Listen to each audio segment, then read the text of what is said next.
र यस कार्यक्रमलाई भव्य र सभ्य रूपले सफल पार्नका निम्ति उपस्थित हुनुभएको सम्पूर्ण अतिथि महानुभावहरूमा मेरो न्यानो अभिवादन।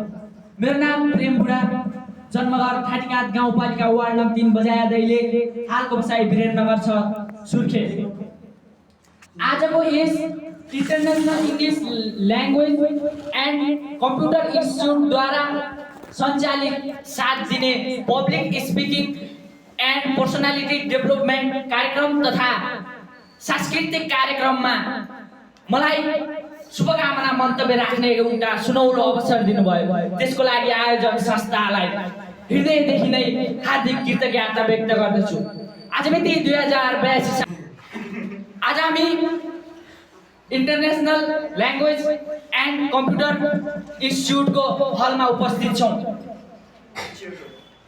आज हाम्रो कार्यक्रमलाई जति पनि जना भव्य रूपले सफल पार्नका निम्ति असल उद्देश्य बोकेर राम्रो ज्ञान आपूर्ति गर्ने नियतले यहाँसम्म उपस्थित हुनुभएको छ, उहाँहरूलाई धेरै धेरै धन्यवाद। भाषण कला वास्तवमा हरेक व्यक्तिमा हुनै पर्ने एक अपरिहार्य कला हो। हरेक व्यक्तिले जीवन निर्वाह गर्नका लागि उसमा एउटा असल सोच र राम्रो नियत हुनुपर्छ।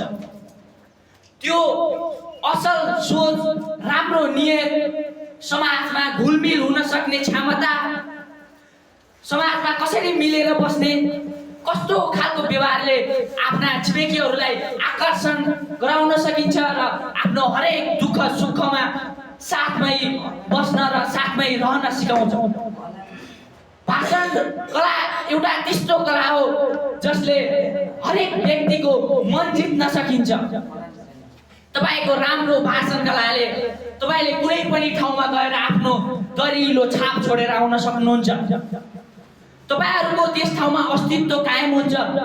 हरेक समय, हरेक पल, हरेक प्रोग्राममा यो व्यक्ति भएको भए उसले राम्रो भाषण गर्न सक्थ्यो भन्ने तपाईको हरेक पलमा एउटा सम्झना आउने खालको आफ्नो छाप छोड्न सक्नुहुन्छ। तसर्थ जीवन सजिलो छैन उपस्थित महानुभावहरू। जीवन निर्वाह गर्नका निम्ति हामीले हरेक कठिनाइहरू बेहोर्नुपर्छ। त्यस हरेक कठिनाइहरूलाई सामना गर्नका निम्ति हामीसँग सहनशीलता र क्षमता पनि हुनुपर्दछ। आफ्नो जीवनलाई सफल र सहज बनाउनका निम्ति हामीलाई अति आवश्यक भनेको भाषण कला हो। त्यसैले भाषण कला हरेक व्यक्तिमा हुनै पर्छ। तसर्थ यस कार्यक्रमको यो उद्देश्य तपाईहरुले पक्कै पनि पूरा गर्नुहुनेछ। यत्रो 7 दिनसम्म आएर तपाईहरुले आफ्नो सिकेको भाषण कला, आफ्नो क्षमतालाई आफ्नो ठाउँ, आफ्नो क्षेत्रमा प्रदर्शन गरेर आफ्नो महत्त्वपूर्ण दबदबा देखाउनुहुनेछ भन्ने आशा व्यक्त गर्दछु। मलाई यहाँ उपस्थित गराउनु भयो, मलाई निमन्त्रणा गर्नुभयो, त्यसको लागि फेरि पनि आयोजक संस्थालाई धन्यवाद दिँदै कार्यक्रम सफल होस्, भव्य र सभ्य रूपले सफल होस् भन्ने शुभकामना दिँदै मेरा केही भनाइहरू यही अन्त्य गर्छु। हस्, धन्यवाद।